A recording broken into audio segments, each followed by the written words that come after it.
তো বন্ধুরা, আজ আমরা চুস্তা বানানোর জন্য চুস্তা নিয়ে নিয়েছি।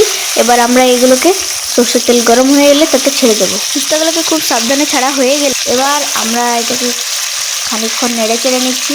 5 থেকে 7 মিনিট পর্যন্ত নাড়ার পর আমরা এতে অ্যাড করব পরিমাণ মতো হলুদ। এই দেখুন, পরিমাণ মতো হলুদ অ্যাড করে দিলাম।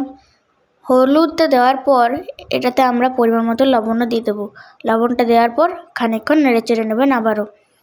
তারপর দেখবেন যে প্রচুর জল ছেড়েছে। এই দেখুন, জল ছেড়েছে, তার মানে আবার তো আমাদেরকে নামিয়ে নিতে হবে। আমরা এটাকে নামিয়ে নেব। এই দেখুন, গরম গরম এগুলোকে নামিয়ে নিলাম। এই জলটা কিন্তু ফেলবেন না, এটাকে রেখে দেবেন। তারপর আমরা তেলে শুকনো লঙ্কা আর তেজপাতা একটু ভেজে পেঁয়াজ কুচিগুলো দিয়ে খানিকক্ষণ ভেজে নেব। ভাজার পর আদা, লঙ্কা আর রসুনের একটা পেস্ট অ্যাড করব। পরিমাণ মতো হলুদ, এই দেখুন পরিমাণ মতো হলুদ অ্যাড করে দিলাম। এবার আমরা এতে অ্যাড করব পরিমাণ মতো কাশ্মীরি লঙ্কার গুঁড়ো।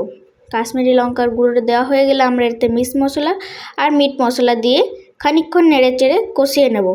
এই দেখুন, মশলাটাকে আমরা এভাবে কষাচ্ছি। মশলাটাকে কষানো হয়ে গেলে আমরা এতে অ্যাড করব। দাঁড়ান আরেকটা কথা বলে দিই। আগে বলুন তো কমেন্ট করে যে কে কে চুস্তা খেতে খুব ভালোবাসেন। আমরা এটা অ্যাড করে দিচ্ছি ঝাল লঙ্কার গুঁড়ো। এবার খানিকক্ষণ নেড়ে চেড়ে আমরা যে কুমড়োগুলো কেটে রেখেছিলাম সেই কুমড়োগুলো এতে দিয়ে দেবেন। ভাববেন না যে সেদ্ধ হবে না, না সেদ্ধ হবে ঠিকই। এরপর আমরা এটাকে খানিকক্ষণ নেড়ে চেড়ে এতে অ্যাড করব আমরা যে চর্বিগুলো নিয়ে রেখেছিলাম সেই চর্বিগুলো এতে অ্যাড করে দেবো। এবার খানিকটা নেড়ে চেড়ে পরিমাণ মতো লবণটাকে দিয়ে আমরা এটাকে প্রায় 8 ঘন্টা মতো ঢাকা দিয়ে রেখে দেবো। এই দেখুন, ঢাকা দিয়ে খুলে দিচ্ছি। খুলে দেখবেন প্রচুর জল বেরিয়েছে। তো এবার আমরা এটাকে 5 থেকে 7 মিনিট পর্যন্ত নেড়ে চেড়ে যে চোস্তাগুলো সেদ্ধ করে রেখেছিলাম বা ভেজে রেখেছিলাম সেগুলোকে আমরা দিয়ে দিচ্ছি। এই যে জলটা ছিল জল সমেতই দিচ্ছি। তারপর এটাকে না নেড়ে উপর থেকে খালি একটু ছড়িয়ে আমরা এটাকে আবারও ঢাকা দিয়ে দেবো 5-7 মিনিটের জন্য। তো এবার ঢাকা খুলে দেখবেন যে এবার জলে ছাপা হয়ে গেছে। তো এবার আমাদেরকে এটাকে খানিকক্ষণ নেড়ে নিতে হবে।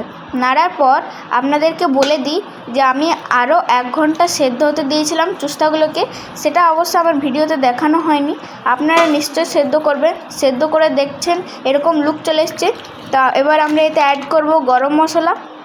গরম মশলা অ্যাড করা হয়ে গেলে আমরা এটাকে ধনেপাতা রেখে ছুঁড়ে মারবো।